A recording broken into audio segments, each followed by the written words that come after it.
Chapitre 126. Jésus, en travaillant, dit la parabole du bois verni. Le rustique foyer de l'atelier est allumé après tant de temps qu'il ne servait plus. L'odeur de la colle qui bout dans un récipient se mêle à l'odeur caractéristique de la sciure et des rubans qui viennent d'être faits ou qui tombent encore au pied de l'établi. Jésus travaille avec entrain pour transformer des planches avec la scie et la raboteuse en pieds de chaise, en tiroirs et autres objets. Des meubles, les modestes meubles de la petite maison de Nazareth, ont été apportés dans l'atelier. La huche qui a besoin d'être réparée, un des métiers de Marie, 2 tabourets, une échelle de jardin, un petit coffre et la porte du four, je crois, rongée en bas peut-être par les rats. Jésus travaille à réparer ce que l'usage et la vétusté ont abîmé. Thomas, de son côté, avec tout un outillage de petits instruments d'orfèvre qu'il a certainement sortis de son sac qui se trouve sur sa couchette, qui, comme celle du zélote, est contre le mur, travaille d'une main légère sur des feuilles d'argent. Les coups de son petit marteau sur le burin produisent un son argentin qui se fond dans le bruit plus fort des instruments de travail dont se sert Jésus. De temps à autre, ils échangent quelques mots, et Thomas est si heureux d'être là, avec le maître, et à son travail d'orfèvre. Et en effet, il le dit, que dans les pauses du dialogue, il s'y flotte tout doucement. De temps en temps, il lève les yeux et réfléchit. L'air absorbé, il fixe les murs enfumés de la pièce. Jésus le remarque et lui dit « Tu tires l'inspiration de ces murs noircis, Thomas ? Il est vrai que ce qui leur a donné cet aspect, c'est le long travail d'un juste, mais il ne me semble pas que cela puisse donner des motifs à un orfèvre. » Non, maître, en fait, un orfèvre ne peut, avec un riche métal, rendre la poésie de la sainte pauvreté. Pourtant, il peut, avec son métal, imiter les belles choses de la nature et ennoblir ainsi l'or et l'argent en reproduisant avec eux les fleurs, les feuilles qui existent dans la création. Moi, c'est à ces fleurs, à ces feuilles que je pense, et pour m'en rappeler l'aspect, je m'immobilise ainsi, les yeux tournés vers les murs, mais ce que je vois en réalité, ce sont les bosquets, les prairies de notre patrie, les feuilles légères, les fleurs qui ressemblent à des coupes ou à des étoiles, le port des tiges et des feuillages. Tu es un poète, alors, un poète qui chante dans le métal ce que chante un autre en écrivant sur le parchemin. Oui, en effet, l'orfèvre est un poète qui inscrit sur le métal les beautés de la nature, mais notre travail artistique et beau ne vaut pas le tien, qui est humble et saint, car le nôtre sert à la vanité des riches, alors que le tien sert à la sainteté de la maison et à l'utilité des pauvres.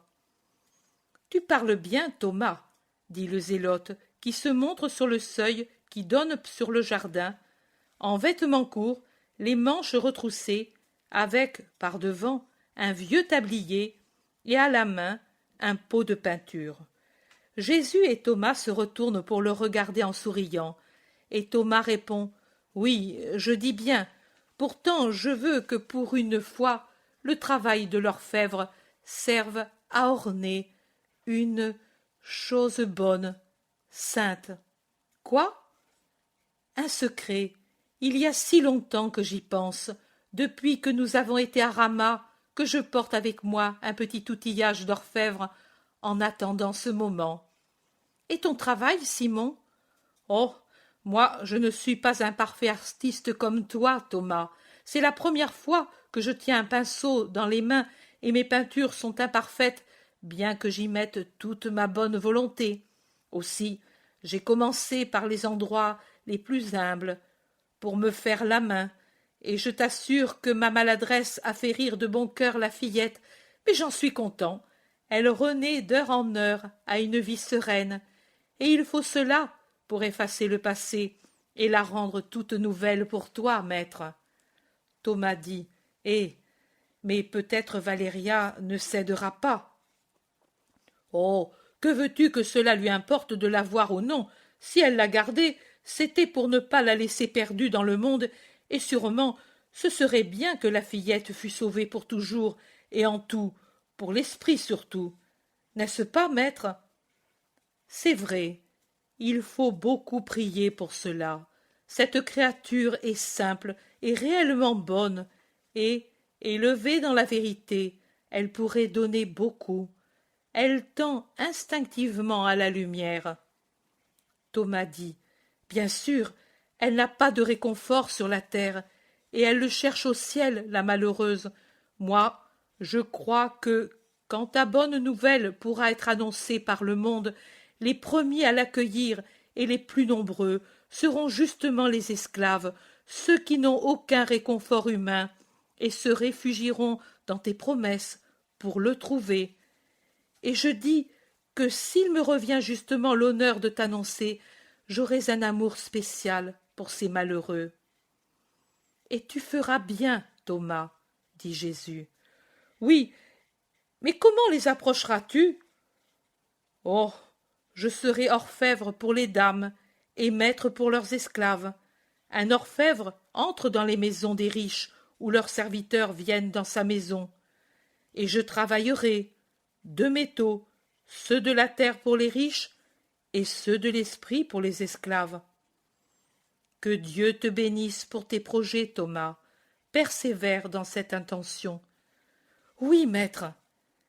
Eh bien, maintenant que tu as répondu à Thomas, viens avec moi, maître, pour voir mon travail et me dire ce que je dois peindre maintenant.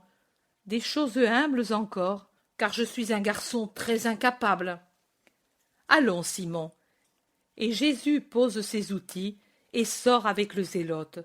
Ils reviennent après un moment et Jésus lui montre l'escalier du jardin. Peins-le. La peinture rend le bois imperméable et le conserve plus longtemps, outre qu'il le rend plus beau. C'est comme la protection et l'embellissement de vertu sur le cœur de l'homme. Il peut être brut, grossier, mais lorsque les vertus le revêtent, il devient beau, agréable. Tu vois, pour obtenir une belle peinture et réellement efficace, il faut tant de soins. Pour commencer, prendre avec attention ce qu'il faut pour la former, à savoir un récipient débarrassé de terre ou de restes de vieille peinture, de bonnes huiles et de bonnes couleurs, et les mélanger avec patience, les travailler et en faire un liquide qui ne soit ni trop épais, ni trop liquide. Ne pas se lasser de travailler jusqu'à ce que le plus petit grumeau soit dissous. Cela fait, prendre un pinceau qui ne perde pas ses soies, qu'elle ne soit ni trop dure ni trop souple, que le pinceau soit bien débarrassé de toute ancienne couleur, et avant d'appliquer la peinture, débarrasser le bois des rugosités, des croûtes d'ancienne peinture, de la boue, de tout, et puis, avec ordre, d'une main assurée, en allant toujours dans le même sens, étendre avec patience, avec beaucoup de patience, la peinture. En effet, sur la même planche, il y a des résistances différentes.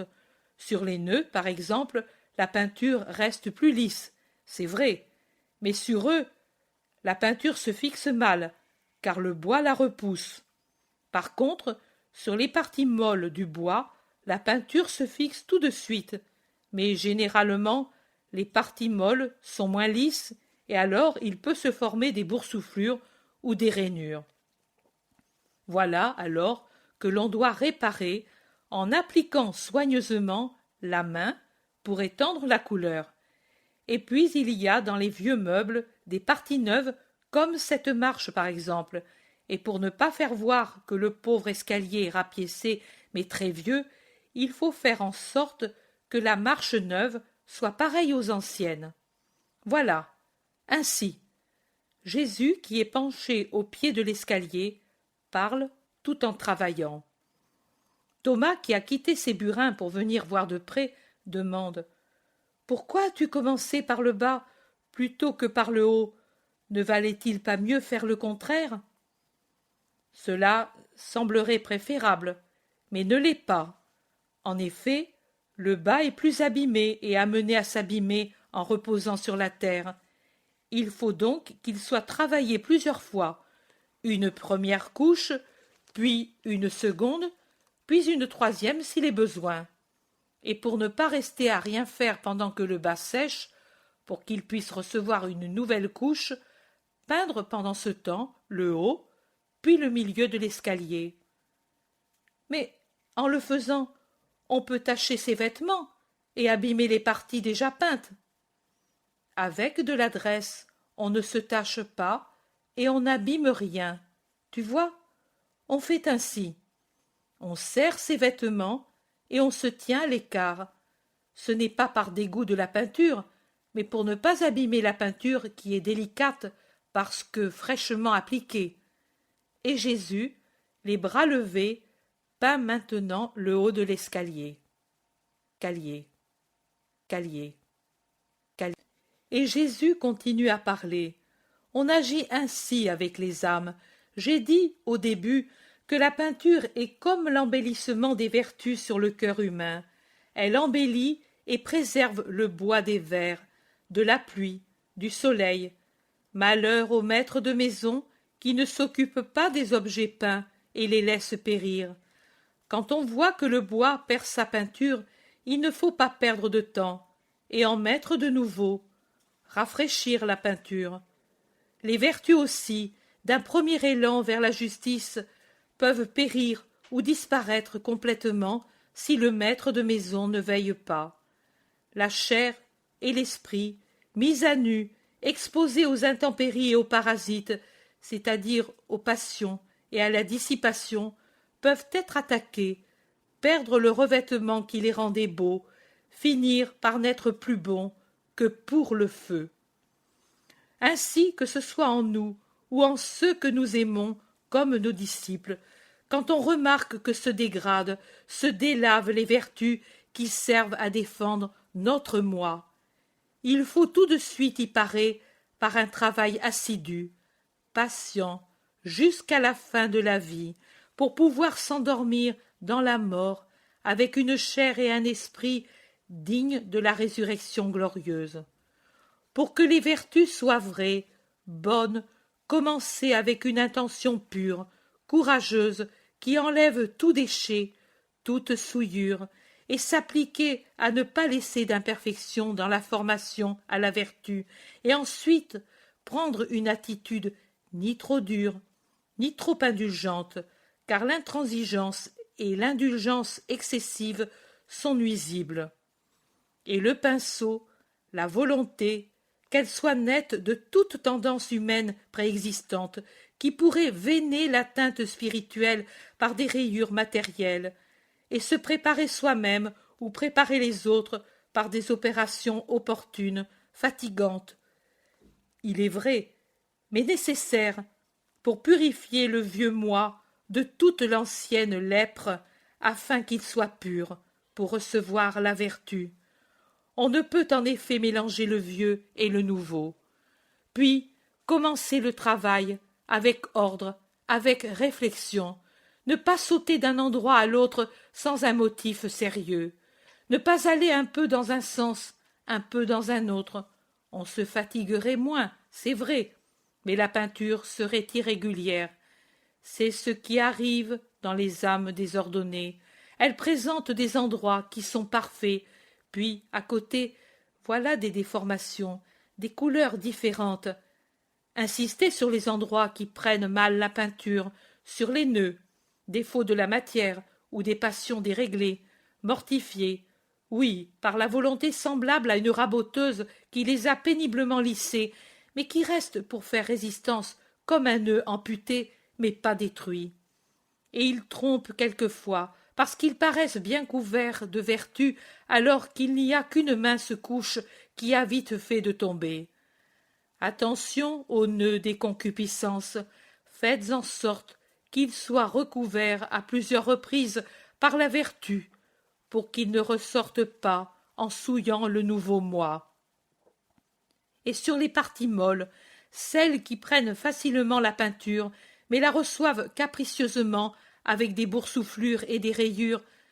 Passez plusieurs fois la peau de poisson pour lisser, lisser, lisser, pour passer une ou plusieurs couches de peinture, afin que ces parties aussi soient lisses comme un émail compact. Et attention à ne pas surcharger. Un excès de zèle dans les vertus fait que la créature se révolte, bouillonne et s'écaille au premier choc. Non, ni trop, ni trop peu. Une juste mesure dans le travail sur soi et sur les créatures faites de chair et d'âme. Dans la plupart des cas, car les auréats sont l'exception et non pas la règle, il y a des parties neuves mêlées à des anciennes. Ainsi, pour les Israélites qui passent de Moïse au Christ. Ainsi, pour les païens, avec leur mosaïque de croyances, qui ne pourront disparaître tout d'un coup, et affleureront avec des nostalgies et des souvenirs, au moins dans les choses les plus pures. Alors il faut encore plus d'attention et de tact, et insister pour que le vieux se fonde harmonieusement avec le nouveau, en utilisant les choses préexistantes pour compléter les nouvelles vertus. Ainsi, chez les Romains, le patriotisme et le courage viril sont des éléments importants. Ces deux choses sont pour ainsi dire mythiques. Eh bien, il ne faut pas les détruire, mais inculquer un esprit nouveau au patriotisme, c'est-à-dire l'intention de donner à Rome une grandeur même spirituelle en faisant le centre de la chrétienté. Servez-vous de la virilité romaine pour rendre courageux dans la foi ceux qui sont courageux au combat. Un autre exemple, Auréa, le dégoût d'une révélation brutale la pousse à aimer ce qui est pur et à haïr ce qui est impur. Eh bien, utilisez ces deux sentiments pour l'amener à une parfaite pureté, en haïssant la corruption comme si c'était le Romain brutal. Me comprenez-vous? Et des coutumes, faites-en des moyens de pénétration. Ne détruisez pas brutalement. Vous n'auriez pas tout de suite ce qu'il faut pour construire. Mais remplacez tout doucement ce qui ne doit pas rester dans un converti avec charité, patience, ténacité.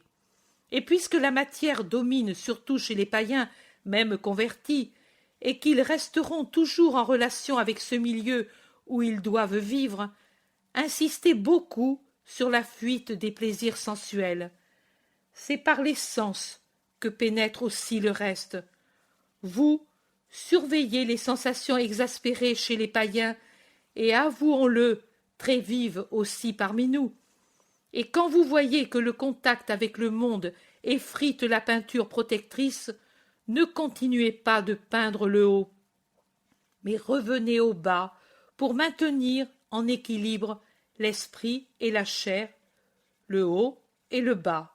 Mais commencez toujours par la chair, par le vice matériel, pour préparer la réception de l'hôte qui n'habite pas dans les corps impurs, ni avec les esprits qui exhalent la puanteur des corruptions charnelles. Me comprenez-vous? Et ne craignez pas de vous corrompre en touchant avec vos vêtements les parties basses, matérielles, de ceux dont vous soignez l'esprit. Avec prudence, pour ne pas ruiner au lieu de construire.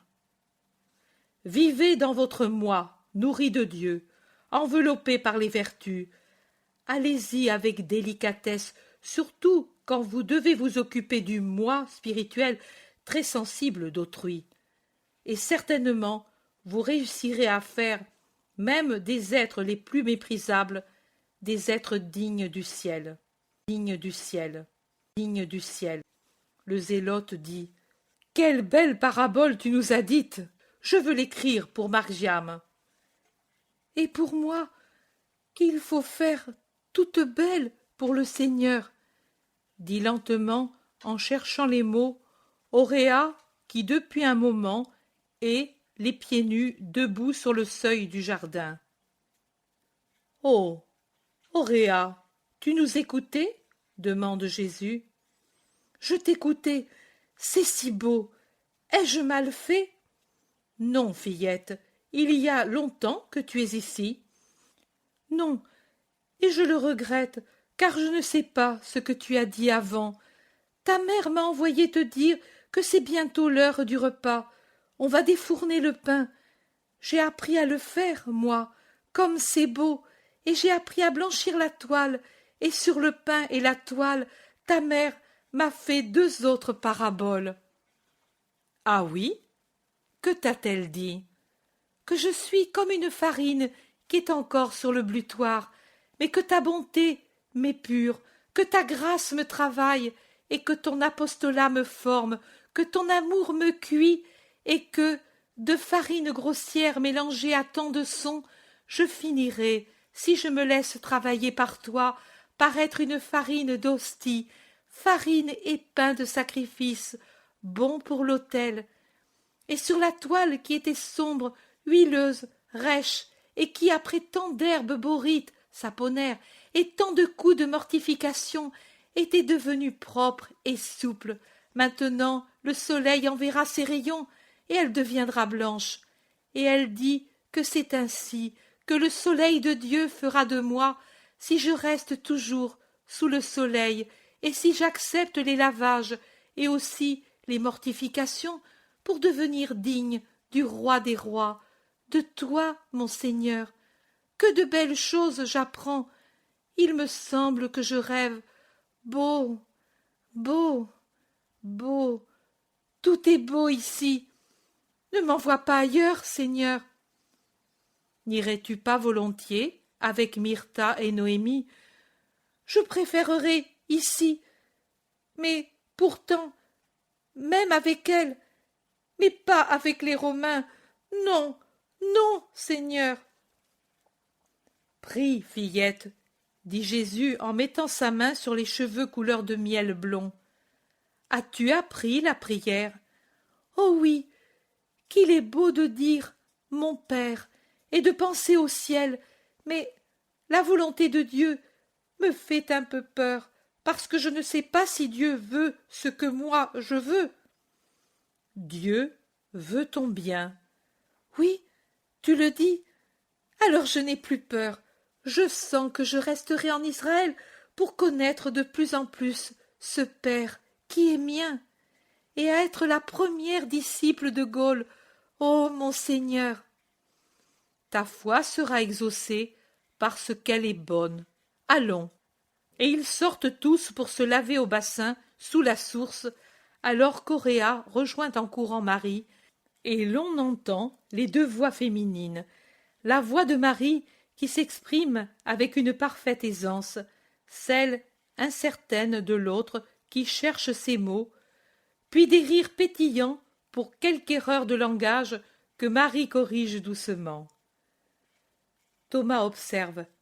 Elle apprend vite et bien, la fillette. Oui, elle est bonne et pleine de bonne volonté. Et puis, elle a ta mère pour maîtresse. Satan lui-même ne lui résisterait pas, dit le zélote. Jésus soupire sans parler. Pourquoi soupires-tu ainsi, maître? Je n'ai pas bien parlé? Si, très bien. Mais il y a des hommes qui résistent plus que Satan, qui au moins fuient à la vue de Marie. Il y a des hommes qui sont dans son voisinage et qui, instruits par elle, n'arrivent pas à s'améliorer. Thomas dit. Mais pas nous, hein? Pas vous. Allons. Ils entrent dans la maison et la vision prend fin. Chapitre 127. Les sabbats dans la paix de Nazareth. Le sabbat, c'est le repos. Oui, on le sait. Les hommes se reposent et aussi les instruments de travail que l'on a recouverts ou rangés soigneusement. Maintenant que le rouge crépuscule d'un vendredi d'été va s'achever, voici que Marie, assise à l'ombre du grand pommier, à son métier le plus petit, se lève et le recouvre et avec l'aide de Thomas le ramène à sa place dans la maison. Auréa est occupée assise sur un tabouret, à ses pieds, à coudre d'une main encore mal assurée les vêtements que lui avait donnés la Romaine, remis à ses mesures par Marie. Marie l'invite à plier soigneusement son travail et à le remettre sur la console de sa chambrette. Pendant que la fillette le fait, la mère entre avec Thomas dans l'atelier où Jésus s'empresse avec le zélote de remettre à leur place les scies, les raboteuses, les tournevis, les marteaux, les pots de peinture et de colle, et de nettoyer les établis et le sol de la sciure et des copeaux de bois. Du travail fait jusqu'alors, il ne reste que 2 planches mises en équerre et serrées dans l'étau pour que la colle durcisse dans les emboîtements, peut-être un futur tiroir, et un tabouret à moitié peint, aux teintes encore fraîches, qui dégage une odeur acide. Auréa entre aussi et va se pencher sur le travail au burin de Thomas, et elle l'admire en demandant, un peu curieuse, et aussi instinctivement un peu coquette, à quoi cela sert, et aussi si cela lui irait bien. Cela t'irait bien, mais il te va mieux d'être bonne. Ce sont des ornements qui n'embellissent que le corps, mais qui ne sont pas utiles à l'esprit. Au contraire, en développant la coquetterie, elles font du mal à l'esprit. Et alors, pourquoi les fais-tu? Demande avec logique la fillette. Tu veux donc faire du mal à un esprit? Thomas, toujours débonnaire, sourit à l'observation et il dit: le superflu fait du mal à un esprit faible, mais pour un esprit qui est fort, l'ornement reste ni plus ni moins que ce qu'il est, une broche nécessaire pour maintenir le vêtement en place. Pour qui le fais-tu? Pour ton épouse? Je n'ai pas d'épouse, et je n'en aurai jamais. Alors, pour ta sœur? Elle en a plus qu'il ne lui en faut. Alors, pour ta mère? Pauvre vieille, que veux-tu qu'elle en fasse? Mais c'est pour une femme. Oui, mais pas pour toi cependant. Oh, je n'y pense même pas. Et puis, à présent que tu m'as dit que ces choses font du mal à un esprit faible, je n'en voudrais pas. J'enlèverai même ces bordures aux vêtements. Je ne veux pas faire de mal à ce qui appartient à mon sauveur. Brave fillette, tu vois, avec ta volonté, tu as fait un travail plus beau que le mien. Oh, tu le dis parce que tu es bon. Je le dis parce que c'est vrai. Vois-tu, j'ai pris ce bloc d'argent, je l'ai réduit en feuilles à mesure que j'en avais besoin, et puis, avec l'instrument, ou plutôt avec beaucoup d'instruments, je lui ai donné cette tournure. Mais il me reste à faire le plus important, réunir les différentes parties et d'une manière naturelle. Pour l'instant, il n'y a de terminé que ces 2 petites feuilles et la fleurette qui va avec elles. Et Thomas lève entre ses gros doigts une tige aérienne de muguet enserrée entre ses feuilles qui imite à la perfection un modèle naturel. Cela fait un certain effet de voir cette breloque au reflet d'argent pur entre les doigts robustes et bronzés de l'orfèvre. Oh, c'est beau! Il y en avait des quantités dans l'île, et on nous laissait les cueillir avant le lever du soleil. C'est que nous, les blondes, nous ne devions jamais nous mettre au soleil pour avoir plus de valeur. Les brunes, au contraire, on les faisait rester dehors, au soleil, au point qu'elles se sentissent mal. Pour brunir davantage, il les... Comment dit-on quand on vend une chose pour une autre? Mais par tromperie, par escroquerie, je ne sais pas. Voilà, il les trompait en disant qu'elles étaient nées en Arabie ou dans le Haut-Nil. Ils en ont vendu une comme descendante de la reine de Saba. Rien de moins. Mais ce n'était pas elles qui étaient trompées, mais les acheteurs. On dit alors escroc. Quelle race! Une belle surprise pour l'acheteur quand il aura vu s'éclaircir le teint de la fausse Éthiopienne.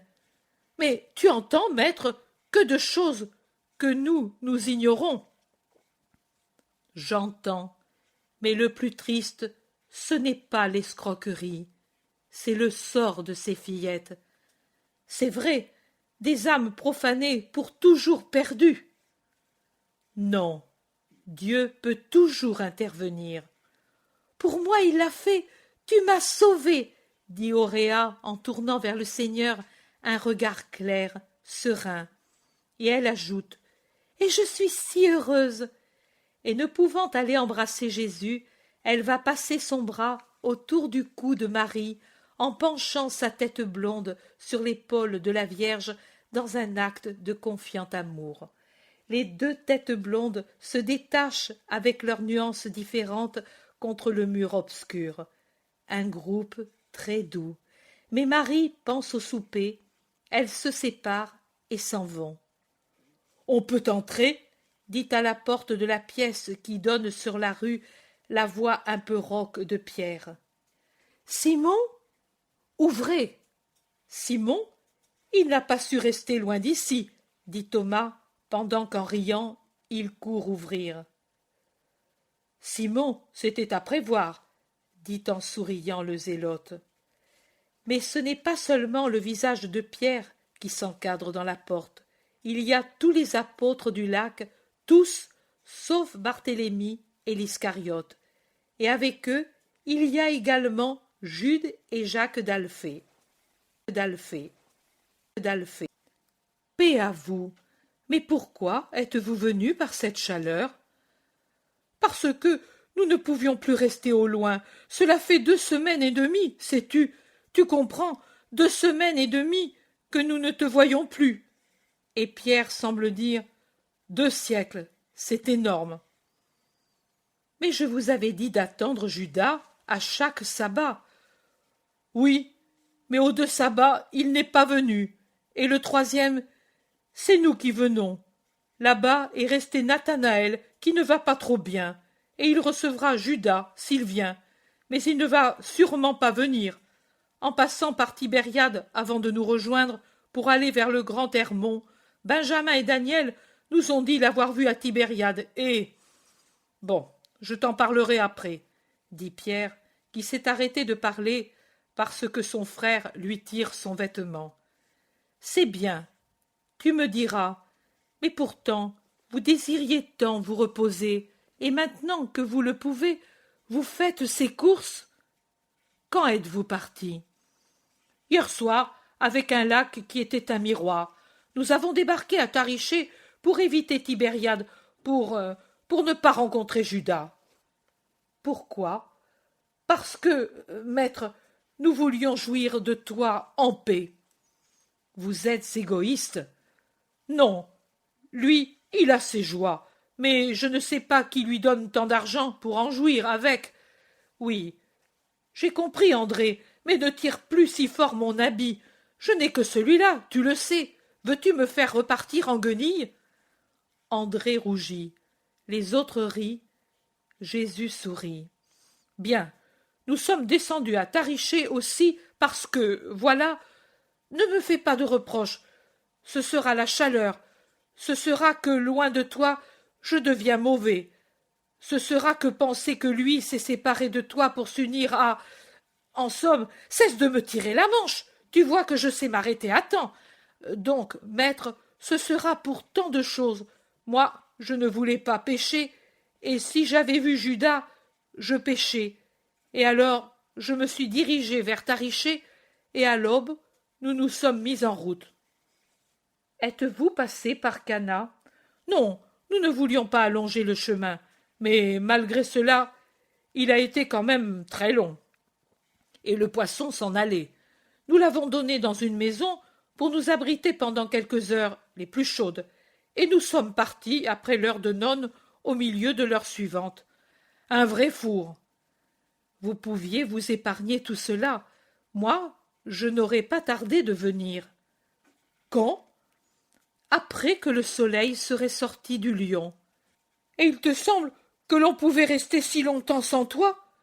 Mais nous aurions défié 1000 chaleurs, comme celle-là, pour venir à toi et te voir. Notre maître adoré. Et Pierre embrasse son trésor retrouvé.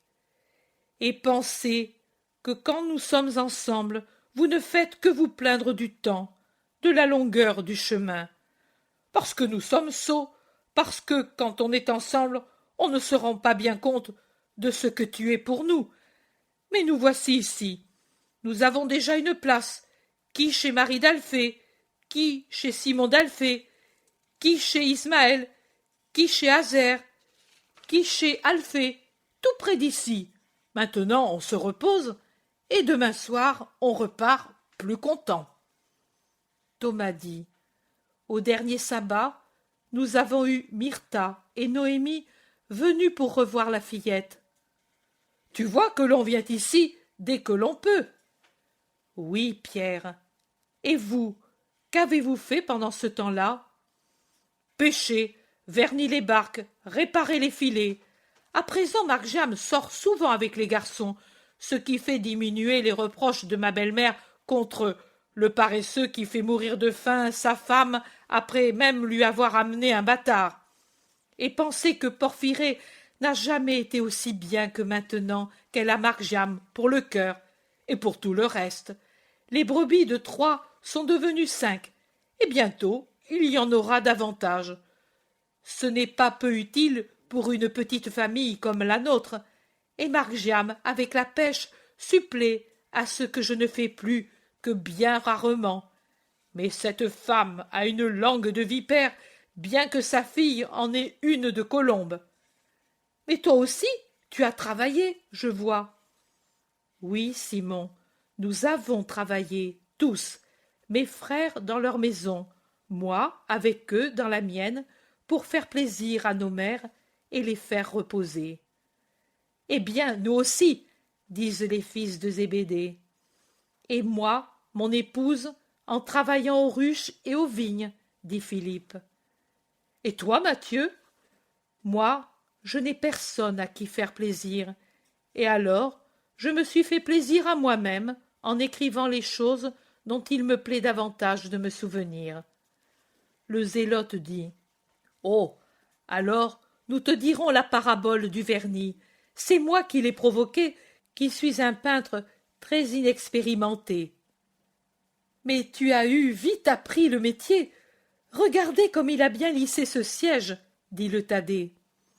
L'accord entre eux est parfait, et Jésus, avec un visage plus reposé depuis qu'il est dans sa maison, étincelle de joie d'avoir autour de lui ses chers apôtres.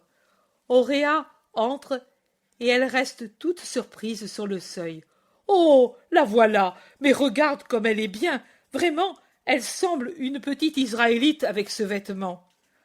Auréa devient pourpre et ne sait que dire, mais Pierre est si débonnaire et paternel qu'elle se reprend ensuite et dit: je m'efforce de le devenir, et, avec ma maîtresse, j'espère l'être bientôt.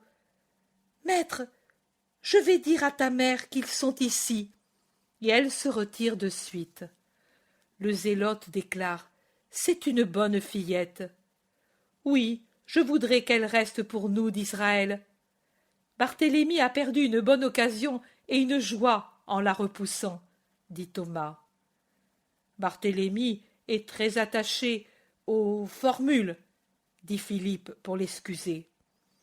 C'est son unique défaut, observe Jésus. Marie entre. Paix à toi, Marie, disent ceux qui sont venus de Capharnaüm. La paix à vous. Je ne savais pas que vous étiez ici. Maintenant, je vais m'en occuper tout de suite. Venez, en attendant. Jacques d'Alphée dit: notre mère va venir de la maison avec de la nourriture, et aussi Salomé.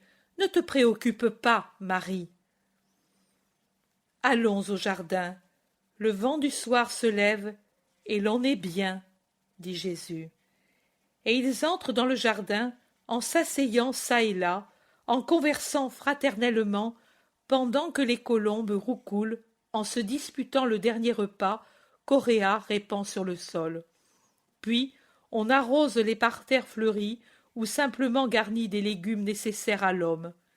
Et ce sont les apôtres qui veulent le faire joyeusement, pendant que Marie d'Alphée, qui est arrivée, prépare avec Auréa et Marie le repas des hôtes, et l'odeur des mets qui grésillent se mêle à celui de la terre arrosée, comme les cris des oiseaux qui se disputent vivement une place dans les feuillages se mêlent aux voix graves et aiguës des apôtres. Chapitre 128. Avant d'être mère, je suis fille et servante de Dieu. Et le sabbat dure, c'est le vrai sabbat. Dans la splendeur du matin, avant la chaleur lourde de la journée, il est agréable d'être assis en une réunion fraternelle, paisible sous la tonnelle ombreuse, ou bien là où le pommier, près du figuier et de l'amandier, fait avec eux des taches d'ombre qui prolongent l'ombre de la tonnelle sur laquelle mûrit le raisin. Il est agréable de faire le tour des parterres, en allant de la ruche au colombier, de là à la petite grotte, et puis, en passant derrière les femmes, Marie, Marie de Cléophas, sa belle-fille Salomé de Simon, Auréa, d'aller vers quelques oliviers qui du talus se penchent sur le jardin tranquille. Et c'est ce que font Jésus et les siens, Marie et les autres femmes. Et Jésus enseigne même sans le vouloir, et Marie enseigne aussi sans le vouloir, et les disciples du premier, comme les femmes disciples de la seconde, sont attentifs aux paroles des deux maîtres. Auréa, assise sur son habituel petit tabouret au pied de Marie, presque accroupie, se tient les mains enlacées autour des genoux, le visage levé, avec ses yeux grands ouverts, fixés sur le visage de Marie. Elle semble une enfant qui écoute une légende merveilleuse, mais ce n'est pas une légende, c'est une belle vérité. Marie raconte les histoires anciennes d'Israël à la petite païenne d'hier, et les autres, bien que connaissant les histoires de la patrie, écoutent avec attention. C'est qu'il est bien doux d'entendre l'histoire de Rachel, celle de la fille de Jephthé, celle d'Anne d'Elkana, qui coule de ses lèvres. Jude d'Alphée s'approche lentement et écoute en souriant. Il est derrière Marie, qui ainsi ne le voit pas, mais le regard souriant de Marie de Cléophas à son Jude avertit Marie que quelqu'un est derrière elle, et elle se retourne. « Oh, Jude, tu as laissé Jésus pour m'écouter, moi, pauvre femme ?» « Oui, je t'ai quitté pour aller à Jésus, car tu as été ma première maîtresse. Mais il m'est doux parfois de le quitter, lui, pour venir vers toi, redevenir enfant, comme quand j'étais ton élève. Continue, je t'en prie. » Auréa veut sa récompense chaque sabbat, et la récompense, c'est que je lui raconte ce qui l'a davantage frappé de notre histoire, que je lui explique un peu chaque jour pendant que nous travaillons. Les autres aussi se sont approchés. Le Thaddée dit: « Et qu'est-ce qui te plaît, fillette ? Tant de choses, tout pourrais-je dire, mais tellement, tellement Rachel, et Anne d'Elkana, et puis Ruth, et puis, ah, très beau, Tobie, et Tobie avec l'ange, et puis l'épouse qui prie pour être délivrée. Et Moïse, non? Il me fait peur, trop grand, et parmi les prophètes, il me plaît Daniel qui défendit Suzanne. » Elle regarde autour d'elle, et puis elle murmure: « Moi aussi, j'ai été défendue par mon Daniel. » Et elle regarde Jésus. Mais même les livres de Moïse sont beaux. Oui, là où ils enseignent à ne pas faire ce qui est laid, et là où ils parlent de cette étoile qui naîtra de Jacob. Moi, je connais son nom à présent. Auparavant, je ne savais rien, et je suis plus heureuse que ce prophète, car je la vois, et de près. Elle m'a tout dit, et moi aussi, je sais, termine-t-elle d'un air quelque peu triomphal. Et la Pâque, elle ne te plaît pas? Si, mais les fils des autres sont aussi des fils de maman. Pourquoi les tuer? Je préfère le Dieu qui sauve à celui qui tue. Tu as raison. Marie, tu ne lui as pas encore raconté sa naissance? Dit Jacques en montrant du doigt le Seigneur qui écoute et se tait. Pas encore. Je veux qu'elle connaisse bien le passé avant le présent, pour comprendre ce présent qui a sa raison d'être dans le passé. Quand elle le connaîtra, elle verra que le Dieu qui lui fait peur, le Dieu du Sinaï, n'est qu'un Dieu d'amour sévère, mais toujours un Dieu d'amour. Ô mère, dis-le-moi maintenant, j'aurai plus de facilité au contraire à comprendre le passé, quand je connaîtrai le présent qui, d'après ce que j'en sais, est tellement beau et fait aimer Dieu sans peur. J'ai besoin de ne pas avoir peur, moi. Jésus dit, la fillette a raison. Rappelez-vous tous et toujours cette vérité quand vous évangéliserez. Les âmes ont besoin de ne pas avoir peur pour aller à Dieu en toute confiance. C'est ce que moi je m'efforce de faire, et de faire d'autant plus que par ignorance ou par leur faute, les gens sont portés à craindre beaucoup Dieu. Mais Dieu, même le Dieu qui a frappé les Égyptiens et qui te fait peur, Auréa, il est toujours bon. Vois-tu, quand il a frappé les fils des Égyptiens cruels, il a usé de pitié avec ses fils, qui, n'ayant pas grandi, ne sont pas devenus pécheurs comme leur père. Et il a donné à leurs parents le temps de se repentir du mal qu'ils avaient fait. Ce fut donc une bonté sévère. Il faut distinguer la véritable bonté de ce qui n'est que mollesse d'éducation.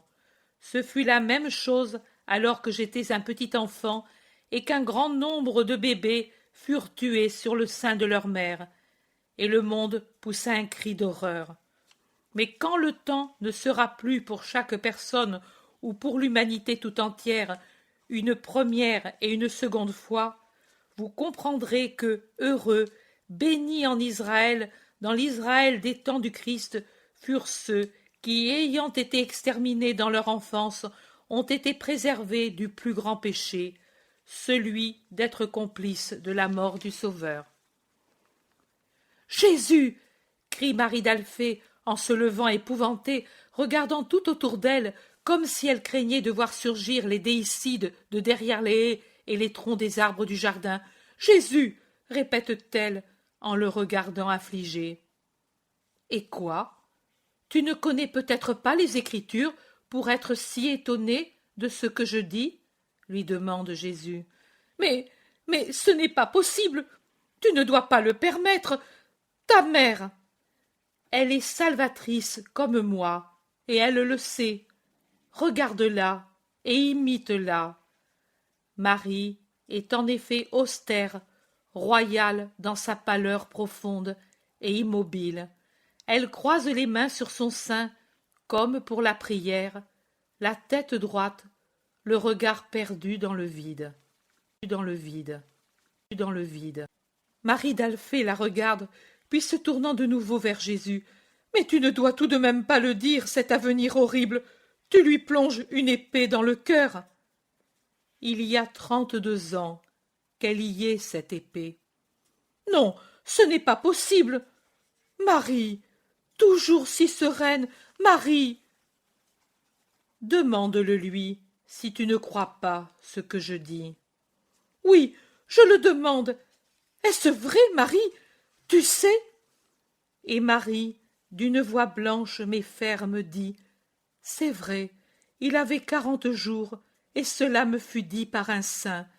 Mais même auparavant, oh, quand l'ange me dit qu'en restant la Vierge, j'aurais conçu un fils qui, à cause de sa conception divine, serait appelé fils de Dieu, et tel il est réellement, et lorsque dans le sein d'Élisabeth stérile s'était formé un fruit par un miracle de l'Éternel, je n'ai pas eu de peine à me rappeler les paroles d'Isaïe.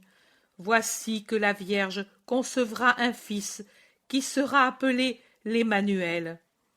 Isaïe tout entier, et là où il parle du précurseur, et là où il parle de l'homme des douleurs, rouge, rouge de sang, méconnaissable, un lépreux pour nos péchés.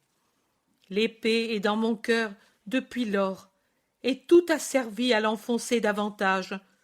Le cantique des anges et les paroles de Siméon, et la venue des rois d'Orient, et tout, et tout. Mais quel autre tout, ma Marie? Jésus triomphe, Jésus fait des prodiges, Jésus est suivi par des foules toujours plus nombreuses. N'est-ce pas vrai, peut-être? Et Marie, toujours avec la même posture, dit à chaque question: oui, oui, oui, sans angoisse, sans joie, seulement un assentiment paisible, parce qu'il en est ainsi. Et alors, quelle toute autre chose t'enfonce l'épée dans le cœur? Oh, tout. Et tu es toujours si calme, si sereine, toujours pareille à quand, épouse, tu arrivas ici il y a 33 ans, et je m'en souviens comme si c'était hier. Mais comment peux-tu? Moi je serais comme folle, je ne sais pas ce que je ferais. Moi, non, ce n'est pas possible qu'une mère sache cela et reste calme. Avant d'être mère, je suis fille et servante de Dieu. Mon calme, où je le trouve? En faisant la volonté de Dieu. Ma sérénité, d'où me vient-elle? De faire cette volonté. Si je devais faire la volonté d'un homme, je pourrais être troublée, car un homme, même le plus sage, peut toujours imposer des volontés erronées. Mais celle de Dieu, si lui m'a voulu pour mère de son Christ, dois-je peut-être penser que cela est cruel, et dans cette pensée perdre ma sérénité? La pensée de ce que sera la rédemption pour lui, et pour moi aussi, doit-elle me troubler en pensant comment je ferai pour surmonter cette heure? Oh, elle sera terrible, et Marie a un sursaut involontaire, un frisson imprévu, et elle serre ses mains comme pour les empêcher de trembler, comme pour prier plus ardemment, alors que son visage devient encore plus blanc, et que ses paupières légères s'abaissent en battant d'angoisse sur ses yeux bleu clair. Mais sa voix se raffermit après un soupir profond et angoissé, et elle termine. Mais lui, celui qui m'a imposé sa volonté et que je sers avec un amour confiant, me donnera son aide pour cette heure. À lui, à moi, parce que le Père ne peut pas imposer une volonté trop forte pour les forces de l'homme. Et il secourt, toujours, et il nous secourra, mon fils. Lui nous secourra, et il ne pourra y avoir que lui, infini dans ses moyens, pour nous secourir. Oui, mère, l'amour nous secourra, et dans l'amour nous nous secourrons l'un l'autre, et dans l'amour nous rachèterons. Et Jésus se met à côté de sa mère et lui met la main sur l'épaule, et elle lève son visage pour le regarder, son Jésus, beau et saint, destiné à être défiguré par les tortures, tué par 1000 blessures, et elle dit: dans l'amour et dans la douleur, oui, et ensemble. Personne ne parle plus.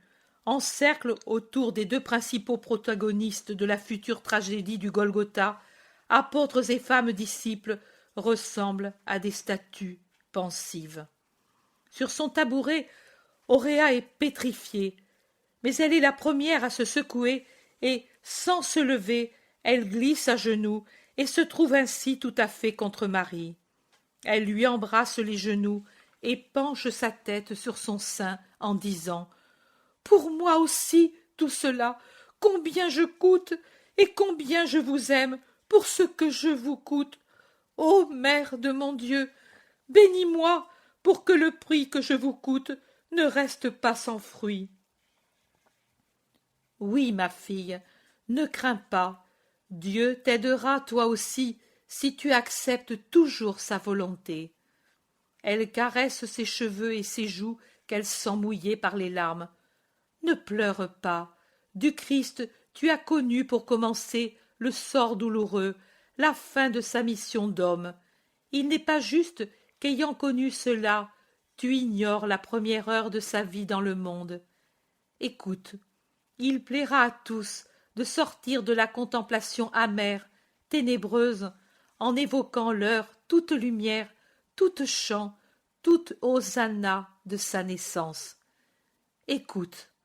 Et Marie, en expliquant la raison du voyage à Bethléem de Juda, ville prédite pour être la ville natale du Sauveur, raconte doucement la nuit de la naissance du Christ. Chapitre 129. Jésus et Marie en colloque. Je ne sais pas si c'est le soir du même sabbat. Je sais que je vois Jésus et Marie assis sur un banc de pierre contre la maison, près de la porte de la salle à manger, de laquelle sort la légère clarté d'une lampe à huile placée près de la porte. La lueur palpite à l'air avec des hauts et des bas, comme si elle était animée par un mouvement de respiration. Unique clarté dans la nuit sans lune. Un tout petit peu de lumière qui sort dans le jardin, qui éclaire une petite bande de terrain devant la porte et qui meurt sur le premier rosier du parterre. Mais ce peu de lumière suffit pour éclairer les deux profils des deux, unis dans un colloque intime, dans la nuit sereine, embaumée par les jasmins et d'autres fleurs d'été. Ils parlent entre eux des parents, de Joseph d'Alphée, toujours têtu, de Simon, pas très courageux dans sa profession de foi, dominé comme il l'est par l'aîné des frères, qui est autoritaire et obstiné dans ses idées, comme l'était le père. La grande douleur de Marie, qui voudrait que tous ses neveux soient disciples de son Jésus. Jésus la réconforte, et pour excuser son cousin, met en lumière sa forte foi d'Israélite. Un obstacle, sais-tu, un véritable obstacle. En effet, toutes les formules et les préceptes font obstacle à l'acceptation de l'idée messianique dans sa vérité. Il est plus facile de convertir un païen pourvu que ce soit un esprit pas complètement corrompu. Le païen réfléchit et il voit la grande différence entre son Olympe et mon royaume, mais Israël dans sa partie la plus cultivée, a du mal à suivre la pensée nouvelle. Et pourtant, c'est toujours la même pensée. Oui, c'est toujours le décalogue, ce sont toujours les prophéties, mais l'homme les a dénaturées, et des sphères surnaturelles où il se trouvait, il les a amenées au niveau de la terre, dans le climat du monde. Son humanité a tout manipulé et tout altéré.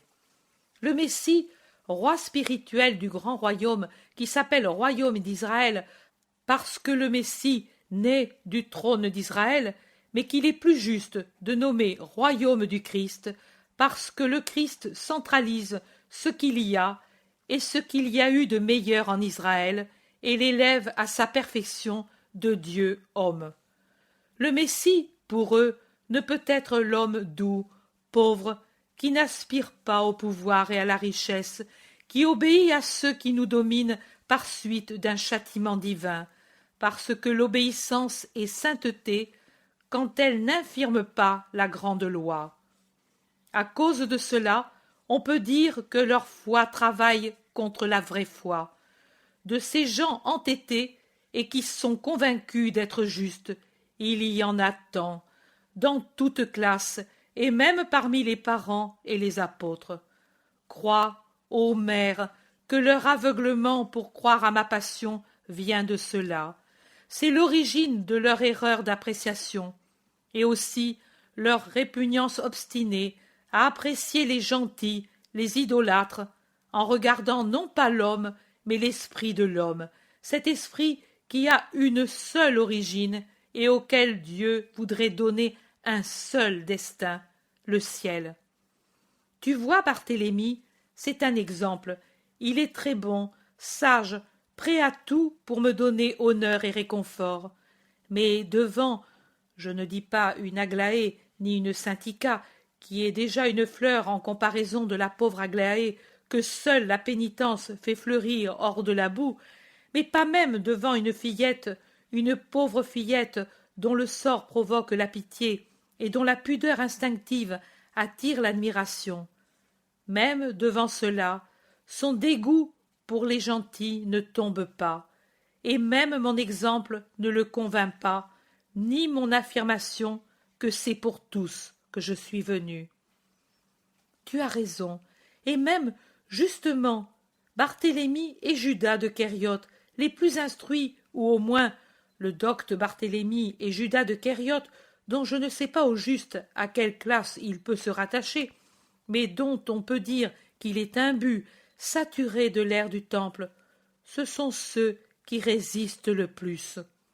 Pourtant, Barthélemy est bon, et sa résistance est encore excusable. Judas, non. Tu as entendu ce qu'a dit Matthieu, aller exprès à Tibériade? Et Matthieu connaît la vie, cette vie-là surtout. Et Jacques de Zébédée a observé justement, mais qui donne tant d'argent à Judas, car cette vie coûte. Pauvre Marie de Simon.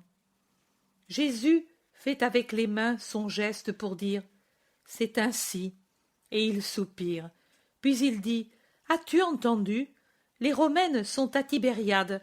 Valéria ne m'a rien fait savoir, mais je dois savoir avant de reprendre mon chemin.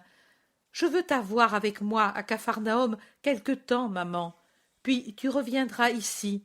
Moi, j'irai vers les confins syro-phéniciens, et ensuite je reviendrai te saluer, avant de descendre vers la Judée, la brebis têtue d'Israël. Fils, demain soir j'irai, je prendrai avec moi Marie d'Alphée. Auréa ira chez Simon d'Alphée parce qu'on ne serait pas sans critiquer qu'elle reste ici avec vous plusieurs jours. Le monde est ainsi. Et moi j'irai à Cana comme première étape, et puis à l'aube je partirai pour m'arrêter chez la mère de Salomé de Simon. Et puis, au crépuscule, je repartirai, et nous arriverons alors qu'il fera encore jour à Tibériade. J'irai chez le disciple Joseph, car je veux aller, moi, personnellement, chez Valéria. Et si j'allais chez Jeanne, elle voudrait y aller. Non, moi, mère du Sauveur, à ses yeux je serai différente de la disciple du Sauveur, et elle ne me dira pas non. Ne crains pas, mon fils. Je ne crains pas, mais cela me désole que tu te fatigues. Oh, pour sauver une âme, qu'est-ce qu'une vingtaine de milles fait à la belle saison? Ce sera aussi une fatigue morale, demander, être humilié peut-être. Peu de choses et qui passent, mais une âme reste. Tu seras comme une hirondelle égarée dans Tibériade corrompue. Prends Simon avec toi. Non, mon fils, nous deux seuls, deux pauvres femmes, mais deux mères et deux disciples, et donc deux grandes forces morales. J'aurai vite fait. Laisse-moi aller. Bénis-moi seulement. Oui, maman, avec tout mon cœur de fils et avec toute ma puissance de Dieu. Va, et que les anges t'accompagnent le long du chemin. Merci, Jésus. Alors rentrons. Je devrais me lever à l'aube pour préparer ce qu'il faut pour le départ et pour ce qui reste. Dis l'oraison, fils. Jésus se lève, et de même Marie, et ensemble ils disent le pater. Puis ils rentrent dans la maison et ferment la porte. La lumière disparaît, et on n'entend plus aucune voix humaine. Il ne reste que la brise dans les feuillages et le léger clapotis du filet d'eau dans le bassin, dans le bassin, dans le bassin. Chapitre 130. Marie à Tibériade. Tibériade est déjà en vue lorsque les deux pèlerines, fatiguées, avancent dans le crépuscule qui descend. Il va bientôt faire nuit, et nous sommes encore dans la campagne, deux femmes seules, et près d'une grande ville pleine de... Oh, quelles gens! Belzébuth pour la plus grande partie, dit Marie d'Alphée en regardant autour d'elle épouvantée.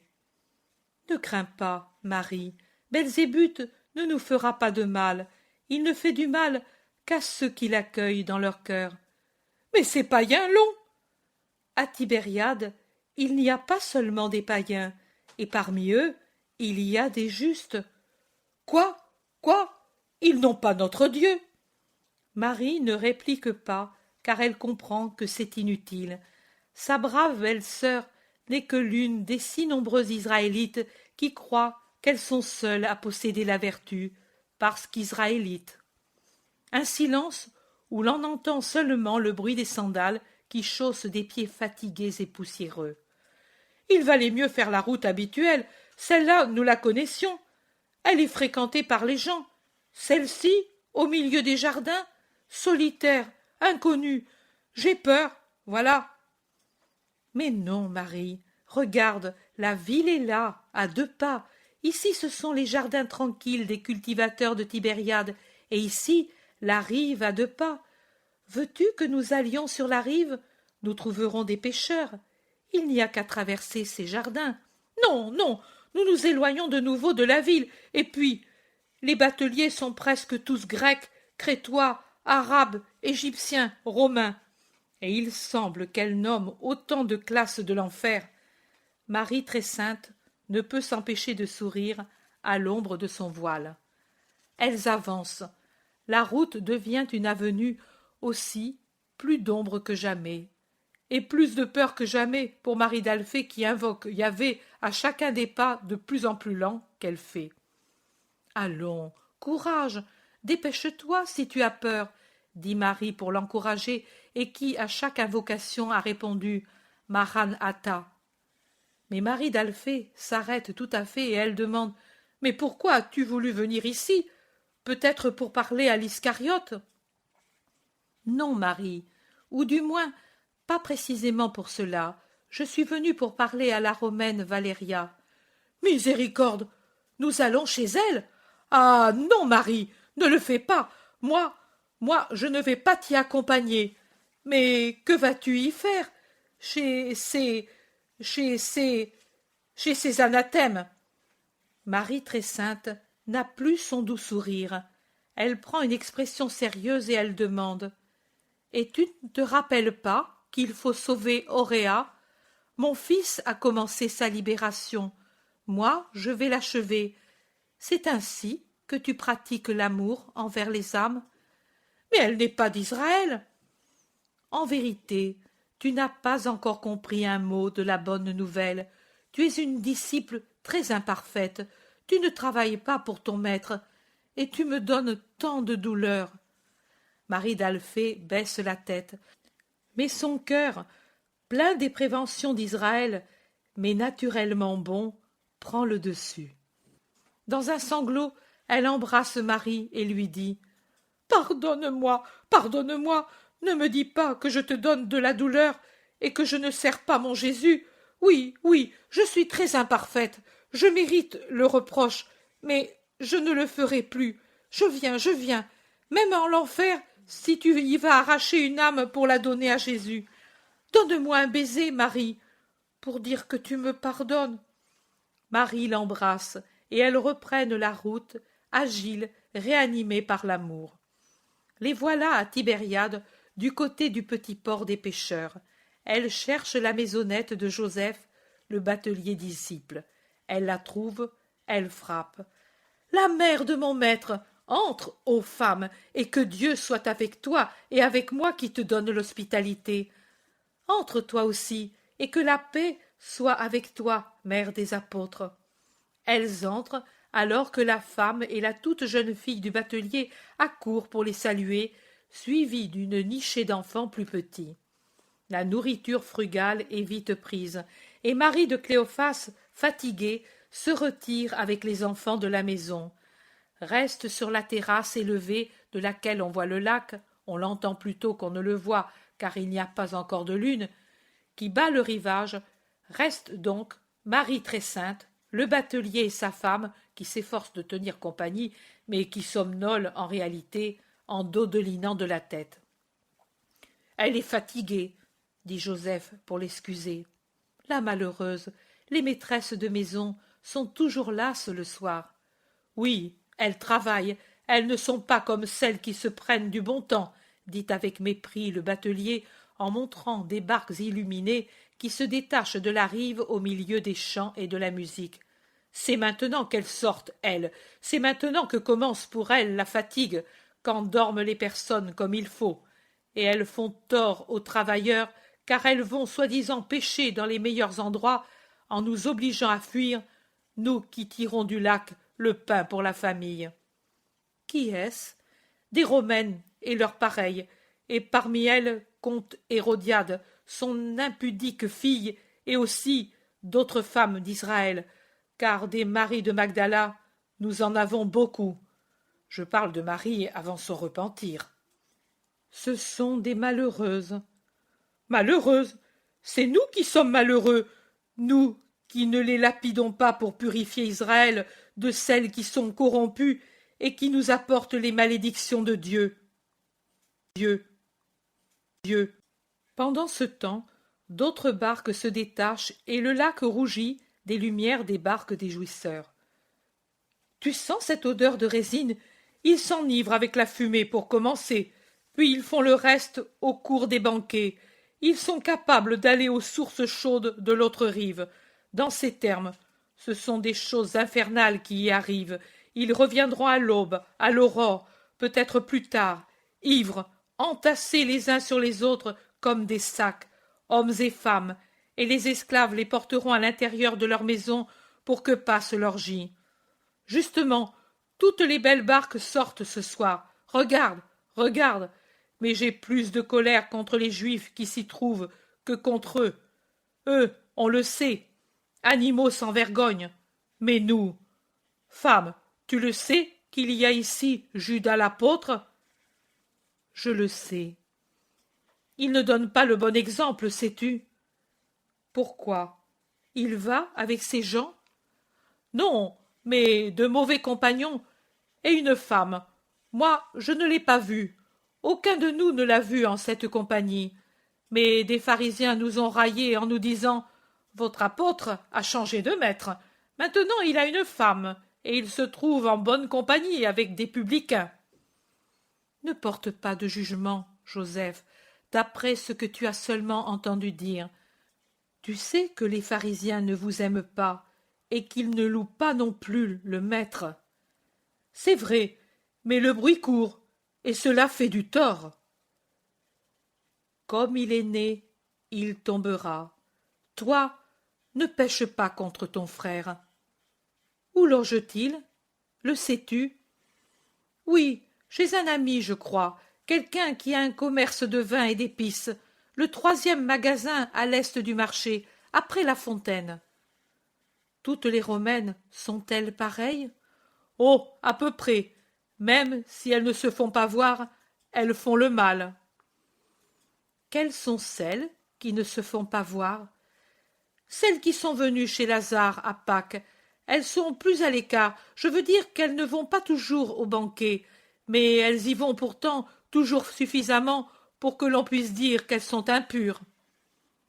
Mais parles-tu ainsi parce que tu en es sûr ou parce que tes préventions d'hébreu te font parler? Examine-toi vraiment. Voilà, à vrai dire, je ne sais pas. Je ne les ai plus vues dans les barques de ces dégoûtants, mais elles vont en barque la nuit, sur le lac. Tu y vas, toi aussi? Certainement, quand je veux pêcher. Il fait tellement chaud. Il n'y a que sur le lac la nuit qu'il fait frais. Ce sont tes paroles pendant le souper. C'est vrai. Et alors, pourquoi ne pas penser que c'est pour ce motif qu'elles aussi y vont? L'homme se tait, puis il dit « Il est tard. Les étoiles disent que c'est la seconde veille. Je me retire. Femme, ne viens-tu pas? » Non, je reste ici, en prière. Je sortirai de bonne heure. Ne t'étonne pas si tu ne me trouves pas à l'aube. Tu peux faire ce que tu veux. Anne, allons, au lit. Et il secoue sa femme qui dort à poing fermé. Ils s'en vont. Marie reste seule. Elle s'agenouille et elle prie. Elle prie. Mais elle ne perd pas de vue les barques qui voguent, les barques des riches, celles qui s'en vont toutes illuminées au milieu des fleurs et des champs et des fumées de l'encens. En grand nombre, elles s'en vont, s'en vont, s'en vont vers l'Orient. La distance les rend toutes petites, le bruit des chants n'arrive plus. Il reste une barque solitaire qui resplendit au large dans le miroir d'eau qu'éclaire la lune à son coucher devant Tibériade. Elle va et vient lentement. Marie l'observe jusqu'au moment où elle voit que sa proue se tourne vers le rivage. Alors Marie se lève en disant « Seigneur, aide-moi, fais que ce soit !» Et puis elle descend, légère, le petit escalier, entre doucement dans une pièce dont la porte est entr'ouverte. À la blanche clarté de la lune, il est possible de distinguer un petit lit. Marie se penche sur lui et elle appelle « Marie, Marie, réveille-toi, nous partons !» Marie d'Alphée s'éveille et, étourdie par le sommeil, elle demande en se frottant les yeux « C'est déjà l'heure de partir, comme le jour s'est levé tôt !» Elle est tellement abasourdie qu'elle ne se rend pas compte que ce n'est pas la clarté de l'aube, mais la faible phosphorescence de la lune qui entre par la porte ouverte. Elle s'en aperçoit pourtant quand elle est dehors sur le coin de terre cultivé qui est devant la maison du batelier. « Mais il fait nuit !» s'écrie-t-elle. « Oui, mais nous allons faire vite, et nous sortirons vite de cette ville, du moins je l'espère. Viens, par ici, le long de la rive. Fais vite, avant que la barque accoste. » « La barque ? Quelle barque ?» demande Marie, mais elle court derrière la Vierge qui s'en va vite, vite, sur la rive déserte, vers le petit môle où la petite barque se dirige. Elles arrivent essoufflées quelques instants avant la barque. Marie regarde avec attention et elle s'exclame « Louange à Dieu, ce sont elles. Maintenant suis-moi, car il faut que j'aille où elles vont. Je ne sais pas où elles habitent. » « Mais Marie, par pitié, on va nous prendre pour des prostituées. » La très pure secoue la tête et murmure « Il suffit de ne pas l'être. Viens !» et elle l'attire dans la pénombre d'une maison. La barque accoste et pendant la manœuvre, une litière s'arrête tout près en attendant d'être portée en avant. 2 femmes y montent alors que 2 restent à terre et marchent auprès de la litière. La litière avance au pas cadencé de 4 Numides vêtus d'une très courte tunique sans manches qui leur couvre à peine le torse. Et Marie les suit, malgré les sourdes protestations de Marie d'Alphée. « 2 femmes seules, derrière eux, ils sont à moitié nus. Oh !» Quelques mètres de route, et puis la litière s'arrête. Une femme en descend, pendant que l'homme, qui est en tête, frappe à un portail. « Salut, Lydia !»« Salut, Valéria !»« Une caresse à Faustina pour moi. Demain soir, nous lirons encore en paix, pendant que les autres font la fête. » Le portail s'ouvre, et Valéria, avec son esclave ou affranchie, est sur le point d'entrer. Point d'entrée. Point d'entrée. Marie s'avance et elle dit « Domina, un mot !» Valéria regarde les 2 femmes enveloppées dans un manteau hébraïque très simple et qui descend très bas sur leur visage et les prend pour des mendiantes. Elle commande « Barbara, donne l'obole !»« Non, Domina, je ne demande pas d'argent. Je suis la mère de Jésus de Nazareth et elle est ma parente. Je viens, en son nom, te faire une prière. »« Domina, ton fils est peut-être persécuté. » »« Pas plus qu'à l'ordinaire, mais lui voudrait. » »« Entre, Domina, il ne convient pas que tu restes dans la rue comme une mendiante. »« Non, ce sera vite dit si tu m'écoutes en secret. »« Éloignez-vous tous, » commande Valéria à l'affranchi et au portier. « Nous sommes seuls. Que veut le maître ? Je ne suis pas venue pour ne pas lui nuire dans sa ville. Lui n'est pas venu, peut-être, pour ne pas me nuire auprès de mon époux. Non, sur mon conseil, mon fils est haï, Domina. Je le sais, et il n'a de réconfort que dans sa mission. Je le sais. Il ne demande pas d'honneur, ni de troupes, il ne désire pas régner, ni avoir de richesses. mais il fait valoir son droit sur les esprits. Je le sais. Domina, il devrait te rendre cette fillette, mais ne t'indigne pas si je te dis, ici, elle ne pourrait faire que son esprit soit à Jésus. Tu es meilleur que les autres, mais autour de toi, trop vive est la fange du monde. C'est vrai.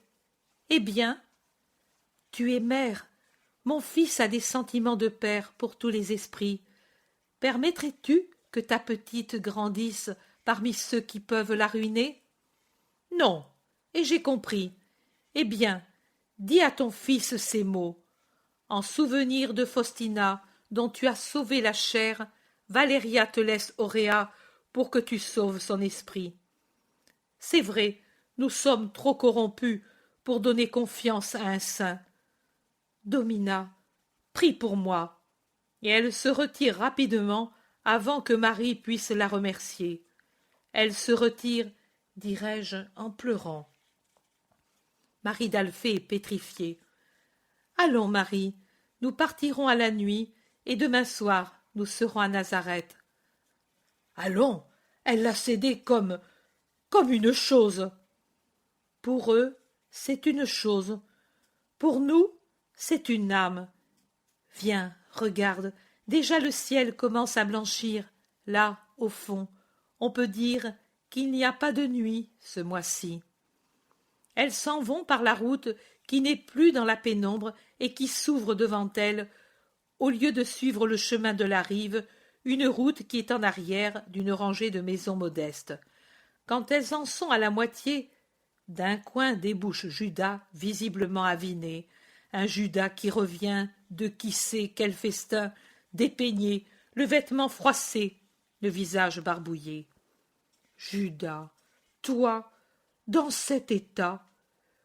Judas n'a pas le temps de faire semblant de ne pas la reconnaître, et il ne peut fuir. La surprise lui fait prendre conscience et le cloue sur place, sans réaction. Marie l'aborde en surmontant la répugnance qu'éveille l'aspect de l'apôtre, et elle lui dit « Judas, fils malheureux, que fais-tu? Tu ne penses pas à Dieu, à ton âme, à ta mère? Que fais-tu, Judas? Pourquoi veux-tu être pécheur? Regarde-moi, Judas, tu n'as pas le droit de tuer ton âme. » Et elle le touche en cherchant à lui prendre la main. « Laisse-moi tranquille, je suis un homme, enfin, et je suis libre de faire ce que font tous les autres. Dis à celui qui t'envoie pour m'espionner que je ne suis pas encore tout esprit et que je suis jeune. » Tu n'es pas libre de te ruiner, Judas. Aie pitié de toi-même. En agissant ainsi, tu ne seras jamais un esprit bienheureux. Judas. Lui ne m'a pas envoyé t'espionner. Il prie pour toi, cela seulement, et moi avec lui. Au nom de ta mère. Laisse-moi tranquille, dit impoliment Judas. Puis, se rendant compte de sa grossièreté, il corrige. Je ne mérite pas ta pitié. Adieu. Et il s'enfuit. Quel démon! Je le dirai à Jésus, s'écrie Marie d'Alphée. Il a raison, mon Jude. Tu ne diras rien à personne. Tu prieras pour lui. Cela, oui. Tu pleures? Tu pleures à cause de lui? Oh! Je pleure. J'étais heureuse d'avoir sauvé Auréa. Maintenant, je pleure parce que Judas est un pécheur. Mais à Jésus, si affligé, nous n'apporterons que la bonne nouvelle. Et par des pénitences et des prières, nous arracherons le pécheur à Satan. Comme si c'était notre fils, Marie, comme si c'était notre fils. Tu es mère, toi aussi, et tu sais, pour cette mère malheureuse, pour cette âme pécheresse, pour notre Jésus. Oui, je prierai, mais je ne pense pas qu'il le mérite. Marie, ne dis pas cela. Je ne le dis pas, mais c'est ainsi. Nous n'allons pas chez Jeanne? Non. Nous y viendrons bientôt avec Jésus. avec Jésus, avec